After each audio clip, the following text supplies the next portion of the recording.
Isang grade 12 student ang minolestya umano at hiningan pa ng pera ng isang construction worker sa Quezon City. Arestado ang suspect na inaming nagawa raw ang krimen dahil sa kalasingan. May unang balita si James Agustin. Naglalakad ang isang babaeng estudyante sa bahaging ito ng Barangay Bagong Silangan, Quezon City, mag-alas 11:20 ng gabi nung Sabado. Kita sa CCTV na nakasunod sa kanya ang isang lalaki at nilapitan siya. Sa imbestigasyon ng pulisya, sa pilitan umanong isinama ng lasing na lalaki ang estudyante sa isang bakanteng lote at doon pinagsamantalahan. Ang biktima, 17 anyos na grade 12 student, na pauwi na matapos bumili ng pagkain at school materials. Nung sinundan siya ng suspect, inakbayan siya at tinutukan ng patalim.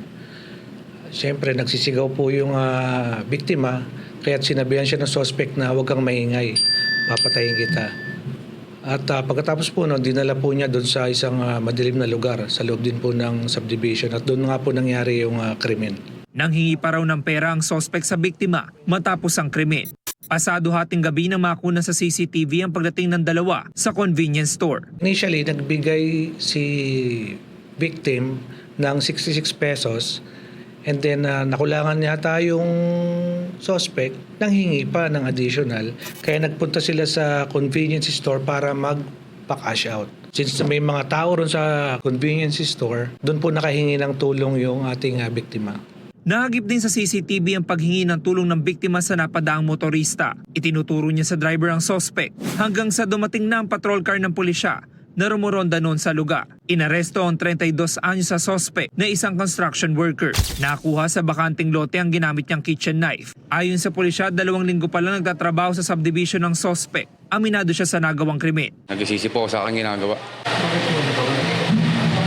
Sobra po sir, kasalanan kaanawan po ng alak.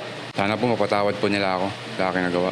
Sinampa ng suspect ng reklamong paglabag sa anti-rape law. Ang biktima naman sumasailalim sa counseling ng Social Services Development Department. Ito ang unang balita. James Agustin para sa GMA Integrated News. Igan, mauna ka sa mga balita, mag-subscribe na sa GMA Integrated News sa YouTube para sa iba't ibang ulat sa ating bansa.